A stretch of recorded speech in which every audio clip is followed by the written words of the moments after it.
Good morning class. आज हम सूक्ष्म जीव मित्र एवं शत्रु में पढ़ेंगे सूक्ष्म जीवों का औषधीय उपयोग। सूक्ष्म जीवों का औषधीय उपयोग हम अभी मित्र वाले गुण ही पढ़ रहे हैं कि वो हमारे मित्र हैं, कुछ जो इस्तेमाल होते हैं औषधि के लिए भी। औषधि बनाना मतलब मेडिसिन बनाना, दवाइयाँ बनाना। तो सबसे पहले आपने जो सबसे कॉमन वर्ड सुना होगा वो होगा एंटीबायोटिक। जब भी आपको कोई बुखार होता है तो डॉक्टर ना एक साथ में एंटीबायोटिक देता है। अगर आपको नहीं पता एंटीबायोटिक क्या होती है तो देखना कभी छोटे बच्चे की दवाइयों में, या आप छोटे ही हो तो आपके लिए भी एक शीशी के अंदर पाउडर होता है, ठीक है, और उसमें बोलते हैं कि इतना पानी मिलाना, इसको घोलना और फिर 3 दिन तक ही कंज्यूम करना, उसके बाद उसको फेंक देना अगर बच जाती है तो वो क्या है? वो एंटीबायोटिक ही है। एंटीबायोटिक क्या होते हैं? ये जीवाणुओं द्वारा ही पैदा किए जाते हैं और कुछ जीवाणुओं के लिए ही खतरनाक होते हैं। जरूरी नहीं जीवाणु हो, कई बार कवक से भी हम एंटीबायोटिक बना सकते हैं। तो इसका मतलब ये जो सूक्ष्म जीवों से ही हमें मिले हैं और सूक्ष्म जीवों के ऊपर ही काम कर रहे हैं, उनके अगेंस्ट काम कर रहे हैं। सबसे पहले अलेक्जेंडर फ्लेमिंग हुए थे जिन्होंने खोज की थी पेनिसिलिन की। पेनिसिलिन उन्हें एक फंगी से मिला था, कवक से, और जो वो कवक है वो जीवाणुओं के संवर्धन पे, मतलब उन पे जीवाणु उत्पादन कर रहे थे कि इनकी संख्या किस तरीके से कम की जाए। तब उन्होंने देखा कि जो कवक है उससे कुछ सब्सटेंस है जो निकलता है तो वो जीवाणुओं की वृद्धि को रोक रहा है, उनको खत्म कर रहा है। तब पेनिसिलिन की खोज हुई थी। अलेक्जेंडर फ्लेमिंग 1929 में ये काम किया था। तो ये होते हैं एंटीबायोटिक। नाम से ही पता चल रहा है बेटा, एंटी मतलब अगेंस्ट, बायोटिक मतलब उन लिविंग ऑर्गेनिज्म के अगेंस्ट काम कर रहे हैं। तो जो जीवाणुओं के अगेंस्ट काम करे वो एंटीबायोटिक होते हैं। इसी से प्रतिजैविक, जीव के ऊपर अगेंस्ट काम करे। तो क्योंकि ये भी ऑर्गेनिज्म है, जीव है, तो इनके ऊपर काम कर रहा है, तो ये इनके अगेंस्ट काम कर रहे हैं, इसलिए इनको बोलते हैं प्रतिजैविक। अब तो बहुत सारी मार्केट में आ गई हैं, जिसके हिसाब से आपने सुना भी होगा कभी स्ट्रेप्टोमाइसिन, एरिथ्रोमाइसिन, टेट्रासाइक्लिन। बेटा ये मत सोचना कि मैंने इंग्लिश में लिखी है, ये हिंदी में भी इनके यही नाम है, ठीक है। तो अभी हमें आप पता चल गया एंटीबायोटिक जो होता है वो हमें इतनी अच्छी जो चीज़ है, दवाई है जो हमें बीमारी में बचाती है, वो हमें कहाँ से मिली है? सूक्ष्म जीवों से मिली है। दूसरा हम आते हैं अब वैक्सीन पे, कि वैक्सीन जो होता है, टीका करते हैं ना छोटे बच्चों को, देखा होगा बहुत सारे टीके लगते हैं। क्यों लगते हैं इतने सारे टीके? कभी सोचा है आपने? आपको भी लगे होंगे बचपन में। या पोलियो की खुराक पिलाई जाती है, क्यों पिलाई जाती है? तो उसके समझने के लिए सबसे पहले आपको ये समझना पड़ेगा कि हमारी बॉडी कैसे काम करती है। हमारी बॉडी, तुम ये समझ लो हमारा देश है, हमारे देश पे कोई अटैक करने वाला अगर, तो हमारा रिएक्शन क्या होगा?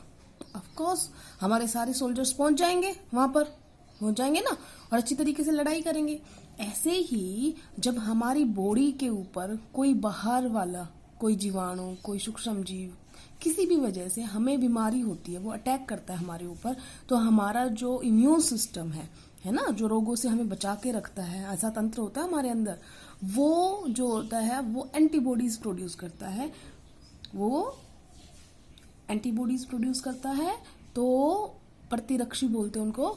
तो वो प्रतिरक्षी जो प्रोड्यूस करेगा, निकालेगा, वो एक तरीके से हमारे सैनिक है। वो लड़ाई लड़ते हैं और लड़ाई लड़के उनको खत्म कर देते हैं। अब ये बात जो है वैक्सीन की, ये हम क्यों कह रहे हैं? जो वैक्सीन है वो क्या करते हैं उसमें, या तो बिल्कुल जिनमें जान नहीं है, मृत है, या जो बीमारी नहीं कर सकते ऐसे जीवाणुओं को, मतलब हैं वो उसी बीमारी के, लेकिन उनके पास इतनी पावर नहीं है और बहुत थोड़ी संख्या में, उनको वैक्सीन के द्वारा हमारी बॉडी में प्रवेश करवा दिया जाता है।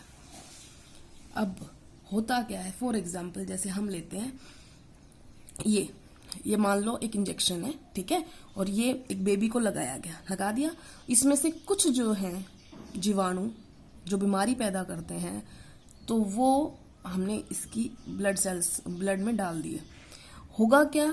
सिस्टम ये रिकॉग्नाइज करेगा कि ये प्रकार के जीवाणु जब आते हैं तो हमने लड़ाई करनी है उससे, तो वो याद रखते हैं इस बात को। तो पहली बार जब इंजेक्ट किया गया, पहली बार जब टीका किया गया, तो हल्की फुल्की लड़ाई हुई, क्योंकि वो तो ये जो हमने वैक्सीन में डालते हैं वो बहुत कमजोर होते हैं, वो बीमारी नहीं कर सकते, या तो वो मृत ही होते हैं या उनकी एक्टिविटी बिल्कुल बंद करके फिर भेजा जाता है अंदर कि वो वहां पर बीमार ना कर सके। तो हुआ क्या, जब हमने यहाँ पर टीका डाला, इसके अंदर टीका लगाया, तो वो जो जीव थे, जीवाणु थे, वो अंदर पहुंच गए और प्रतिरक्षी जो थी, जो एंटीबॉडीज थी, उन्होंने अच्छी तरीके से लड़ाई की और उनको खत्म तो थे ही, वो खत्म हो गए, मतलब बीमारी नहीं हुई। लेकिन प्रतिरक्षी कोशिकाओं की एक खूबी होती है, एंटीबॉडीज की एक खूबी ये होती है कि वो याद रखते हैं कि कौन आया था, ठीक है ना। अब कौन आया था, जब थोड़े दिन बाद मान लो हम इतने बड़े हो जाते हैं, हम इन्वायरमेंट में, अलग अलग इन्वायरमेंट में जाते हैं और फिर से ये बंदा हमारे सामने टकराता है, फिर से ये जीवाणु हमारे पास में आया, तो हमारी एंटीबॉडीज फिर फुल अपनी सेना लेके पहुंच जाती है। पहले तो ये थोड़ी बहुत लड़ाई हुई थी, क्योंकि वो पहचान की ये तो वो जीवाणु जो बीमारी कर रहा है, वही वाला, तो ना वो याद रखती है और वो फिर क्या करती है, वो फिर सारी अपनी सेना इकट्ठी करके डबल अटैक करती है और उसके बाद हमें बीमारी नहीं हो सकती। तो टीका किस लिए लगाया जाता है, ताकि वो कुछ जीवाणु जो हैं, जो मृत करके या उनकी एक्टिविटी बंद करके उनको इंजेक्ट किया जाता है, जिस भी बीमारी का हमें टीका लगाना है, और फिर उसको हम बॉडी में डाल देंगे तो हमारी प्रतिरक्षी कोशिकाएं के मेमोरी सेल्स में ये फीड हो जाएगा कि ये बीमारी वाले जीवाणु हैं और नेक्स्ट टाइम जब भी कोई अटैक होगा तो हम बीमार नहीं होंगे, ठीक है। सबसे पहला टीका जो बनाया था वो चेचक का बनाया गया था, स्मॉल पॉक्स का, और वो बनाया था एडवर्ड जेनर ने 1798 में। अभी तो बहुत सारे टीके हैं, आपने देखा होगा बच्चों को कितने सारे टीके लगते हैं, ठीक है।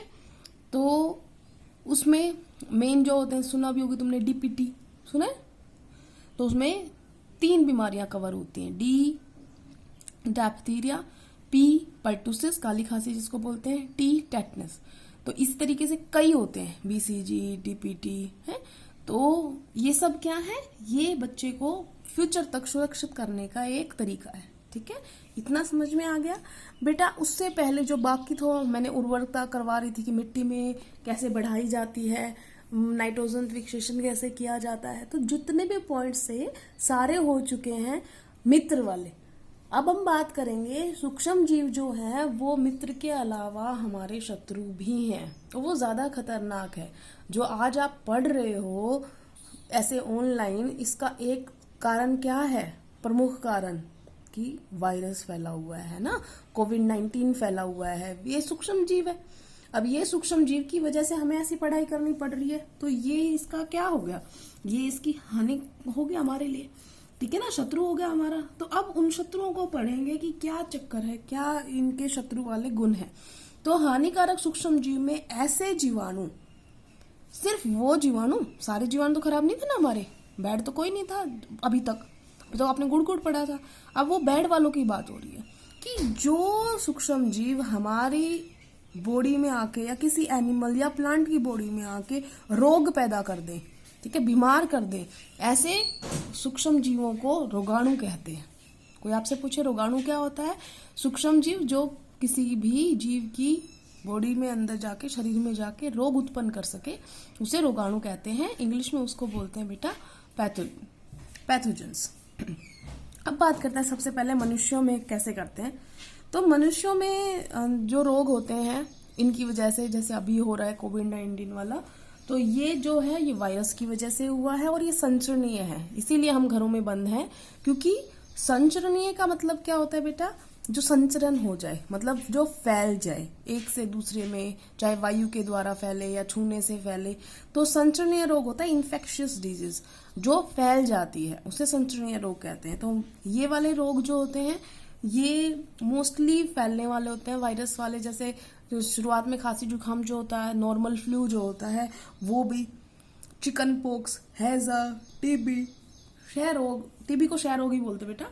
तो ये सब जो है ये फैलने वाले रोग हैं, ठीक है, संचरणीय रोग है, इसका मतलब ये फैल सकते हैं।